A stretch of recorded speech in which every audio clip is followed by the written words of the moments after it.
Salut la Ranger Family, ici Timer, j'espère que vous allez bien.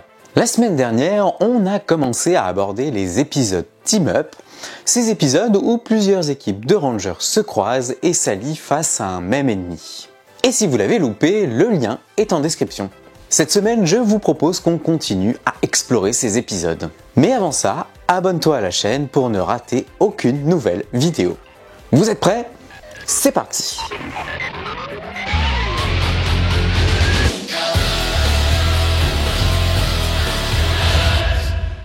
Pour rappel, les épisodes Team Up sont des épisodes dans lesquels l'équipe de Rangers de la saison en cours s'allie avec une autre équipe de Rangers. Généralement, c'est l'équipe précédente ou en tout cas un membre de l'équipe précédente. Et ensemble, ils affrontent un monstre qui a généralement un lien avec l'autre équipe. On continue les exemples, ce sera bien plus parlant. Malgré le fait que la saison Power Rangers Super Police Delta se passe dans le futur en 2025, la production a trouvé deux façons différentes de faire croiser l'équipe B avec les Rangers Dino Tonnerre. Plutôt que de faire un double épisode, il y a deux épisodes Team Up distincts. Le premier épisode se déroule en 2025 alors que Broodwing utilise les dinos cristaux qu'il a trouvés sur Onyx pour téléporter Connor, Kira et Ethan dans le futur. Oh, bienvenue dans le futur. Maintenant, vous allez m'aider à conquérir la planète.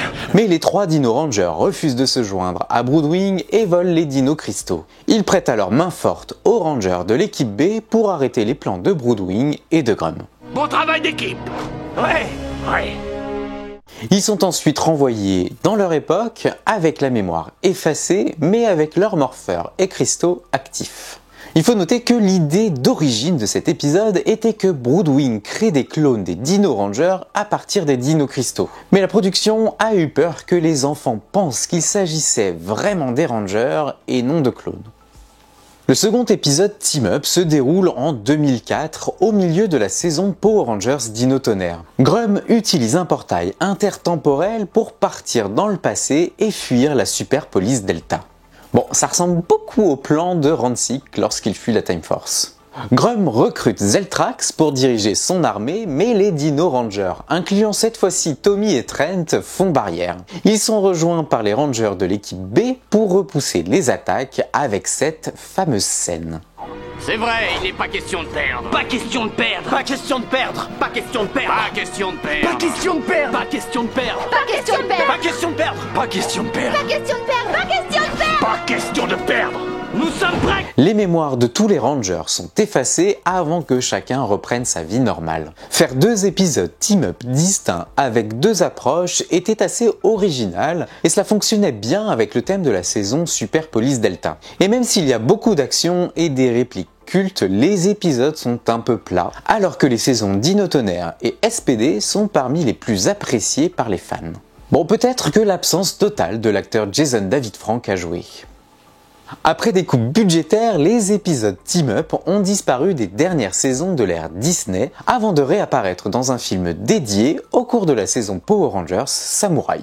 Évidemment, je ne compte pas l'épisode spécial des 15 ans diffusé dans la saison Power Rangers Opération Overdrive. Je vous rappelle que j'ai fait une vidéo spéciale sur les épisodes anniversaires. Le film tente un croisement osé entre la saison Power Rangers RPM et Samurai. Or, la première se déroule dans une dimension parallèle. Et surtout, elle avait été dirigée par Disney et non par Saban qui vient tout juste de reprendre les rênes. L'histoire est simple, le professeur Cog, dernier général de Vengix, traverse les dimensions pour se rendre à Panorama City afin de récolter l'eau de la rivière Sensu. Son but, ramener l'eau à son maître pour empoisonner l'eau de Corinthe. Bon, en vrai, sur le papier, ça tient la route, même s'il faut réussir à placer cette histoire au sein de la chronologie de la saison RPM, mais c'est surtout après que ça se corse. Afin d'obtenir l'eau désirée, le professeur Cog s'allie aux forces de Xandred et aide le général Gutt à attaquer la ville. Il apporte avec lui une armée de grinders qui ne sont pas touchés par les sabres des Rangers Samouraï. Heureusement, Scott, le Ranger opérateur de la série rouge, intervient pour les repousser. Appelez-moi Scott. Enchanté. Je pourrais en dire autant quand je verrai ton visage.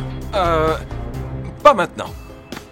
j'ai mes raisons. Bon, ça c'est un peu la bonne excuse parce que Eka Darville, l'acteur qui joue Scott, n'a pas été rappelé sur les plateaux. Bon, cependant, c'est quand même bien lui qui prête sa voix au personnage de Scott. Les Rangers s'allient et Scott utilise même un disque de pouvoir. Mode attaque du requin! Super mode! Je sens qu'on va s'amuser! Ils détruisent ensemble Professeur Cog ainsi que le Général Gut avant que Scott ne reparte dans sa dimension. Et c'est presque dommage qu'il ne prenne pas avec lui des armes ou des équipements qui pourraient lui être utiles dans sa lutte contre Vengix. Le film est plein d'action et ça fait plaisir de revoir le Ranger opérateur de la série rouge, mais je le trouve personnellement très éloigné du Scott qu'on a connu dans la saison Power Rangers RPM. Il faut dire que les scénaristes s'étaient fortement éloignés du Sentai d'origine, alors que le film du team-up utilise beaucoup de scènes japonaises pour réduire les coûts de production. On se retrouve donc avec un Scott qui n'est pas tout à fait le nôtre. Bon, d'autant plus qu'en français, sa voix est bien différente, probablement à cause de l'atmosphère. À noter que les autres acteurs de la saison Power Rangers RPM devaient eux aussi revenir, comme Eka Darville, c'est-à-dire pas physiquement, mais uniquement via doublage avec leurs personnages enfermés dans leur costume de Ranger. Mais finalement, cette idée a été écartée du script final. Après les saisons anniversaires, les saisons Dino Charge n'ont pas eu d'épisode team-up, mais leur équipe est intervenue au cours de la saison Power Rangers Super Ninja Steel. Je vous passe bien sûr l'épisode spécial des 25 ans, et c'est dans le tout dernier épisode de Power Rangers Super Ninja Steel qu'on retrouve Koda, le Ranger bleu Dino Charge, qui va s'allier à Preston, le Ranger bleu Ninja Steel. Et pour la petite histoire, les deux acteurs sont frères dans la vraie vie. Alors qu'ils s'apprêtent à fêter Noël, les Rangers Ninja Steel récupèrent leurs étoiles ninja, car Sledge est de retour et s'enfuit dans la dimension Dino Charge. Bon, heureusement, Wes a offert aux Rangers un des téléporteurs de la Time Force au début de l'épisode. Excellent timing. Là-bas, Preston est sauvé par Koda et ses amis dinosaures. Preston, c'est moi, Koda, le Ranger Dino Charge bleu. Oh, ouais, Koda. Ils reprennent alors le portail temporel dans l'autre sens, mais Sledge les suit. Ils se retrouvent tous à bord du vaisseau de Madame Odious. Les deux Rangers bleus en profitent pour libérer le reste de l'équipe des Ninja Steel qui s'échappent à bord du traîneau du Père Noël. Père Noël qu'on avait déjà vu dans la saison précédente et qu'on reverra encore. Le monstre est éliminé et le vaisseau d'Odious est détruit dans une explosion alors que Sledge, Poisandra et Wrench étaient à bord. Koda invite les Rangers à fêter Noël dans sa dimension après leur avoir offert des massues, au cas où. Et joyeux Noël préhistorique.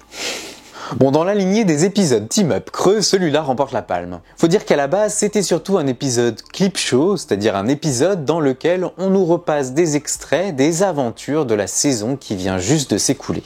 Bon, le genre d'épisode qui vient combler un peu les trous et sans grand intérêt. Et on finit par ce qu'on pourrait appeler la bataille Dino, qui a eu lieu dans la seconde saison de Power Rangers Beast Morpher, et qui se déroule sur 3 épisodes. Bon, l'histoire commence même 2 épisodes plus tôt, mais on va se concentrer uniquement sur les 3 épisodes team-up. Après la destruction de Rajak, les Rangers retrouvent son vaisseau dans l'espoir de récupérer ses vieilles reliques avant qu'elles ne tombent entre de mauvaises mains. Mais sans le vouloir, Zoé déclenche l'autodestruction du vaisseau, permettant à Roboblaze et Roboroxy de ranimer Snide avec le réanimisateur à partir de son épée. Les Rangers vont trouver également l'épée de Goldar et le sceptre de Z dans les débris. À son réveil, Zoé ne reconnaît pas le gardien et l'arrête avec le collier d'obéissance. Devon place alors le gardien dans un camion pour qu'il soit accueilli à Gree Battle Force. Mais des Vivix en prennent possession et kidnappent le gardien. Les Rangers foncent à sa poursuite et sont aidés par les Rangers Dino Charge qui débarquent de leur dimension. Regardez, une porte spatio-temporelle. Les Rangers Dino Charge, c'est dingue. Où est le gardien?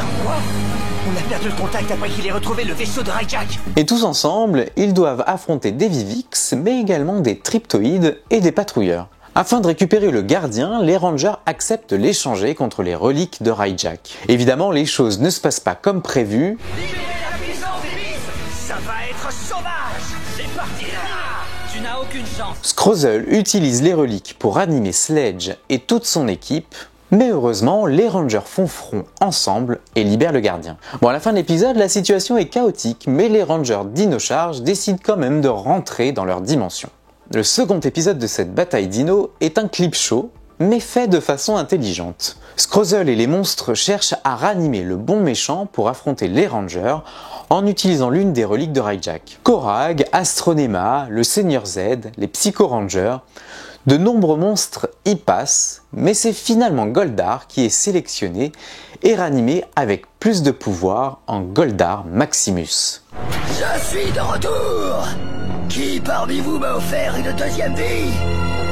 Et pendant ce temps, les Rangers ont éliminé toute l'armée de Sledge qui pleure sa dulcinée. Poisson gras, pourquoi? Dans le troisième épisode, on retrouve le gardien qui vient prévenir Devon d'une prémonition qu'il a eue. Le Ranger Rouge ne veut pas l'écouter, mais la prémonition se déroule bien comme prévu. Devon est attaqué par une sorte de météorite. Mais ce n'était pas la seule vision du gardien. Il avait également vu des Rangers être en grand danger, et c'est ce qui arrive. Ils sont bien trop nombreux. Ils veulent nos énergies. Les Rangers Dino Charge contactent Gree Battle Force pour leur demander de l'aide. Ils sont attaqués par Goldar Maximus. Merci pour les mergèmes noires. Alors qu'une partie de l'équipe des Rangers Beast Morpher se rend dans la dimension Dino Charge, Devon est de retour à Gree Battle Force avec la météorite qui l'a frappé. Le gardien lui suggère de la mettre en relation avec le réseau de transmutation, ce qui transforme la météorite en médaillon du tyrannosaure et fait apparaître Jason. On va leur montrer ce qu'ils n'avaient encore jamais vu. La force de la grille Battle Force combinée avec un légendaire dino pouvoir. Nous n'avions pas eu l'occasion de voir Austin Saint-Jaune dans la série depuis l'épisode des 10 ans Rouge pour toujours. Pendant que Scrozzle tente de fabriquer un Zord avec les énergèmes et de l'ADN de dinosaures, Jason rassemble son équipe Mighty Morphin ainsi que les Rangers Dino Tonnerre pour faire une grande armée de Dino Rangers afin d'affronter Goldar Maximus et Snide. Ranger pour la vie, à jamais libre.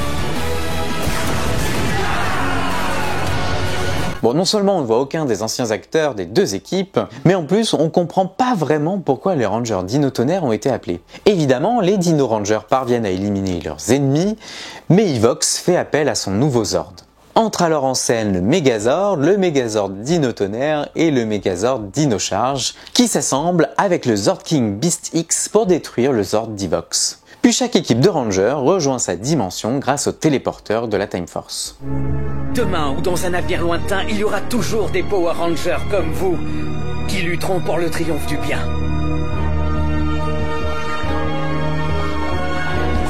C'est un épisode spécial qui a été bien construit, même si le plus gros de l'action se passe dans le dernier épisode et qu'on aurait voulu que ce soit un peu moins rushé.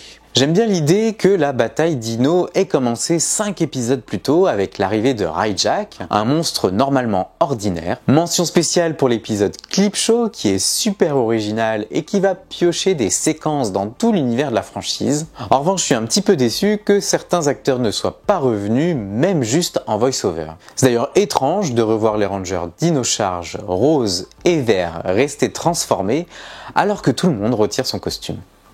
Je pourrais également vous parler de la toute dernière saison Power Rangers Cosmic Fury, disponible depuis peu sur Netflix. C'est une sorte de grande saison team-up, puisque Billy le Ranger bleu est un des personnages principaux, mais on retrouve également Mick, qui retrouve ses pouvoirs de Ranger rouge Ninja Steel, ou encore Ekil, qui se transforme pour la première fois en Ranger obscur. On se reparle de cette dernière saison en détail très vite.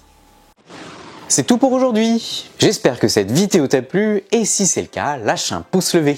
Et dis-moi en commentaire quel épisode Team Up tu préfères. Profites-en pour t'abonner à la chaîne pour voir d'autres vidéos comme celle-ci et ne rien rater de l'actu Power Rangers. Voici un indice sur la prochaine vidéo.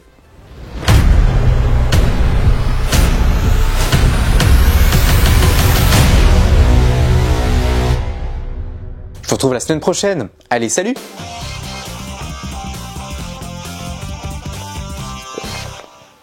Rangers Samurai. Je vais le refaire parce que je pense que j'ai avalé Samurai. Le monstre est détruit et... à Panarm... je l'ai pas écrit. Ah,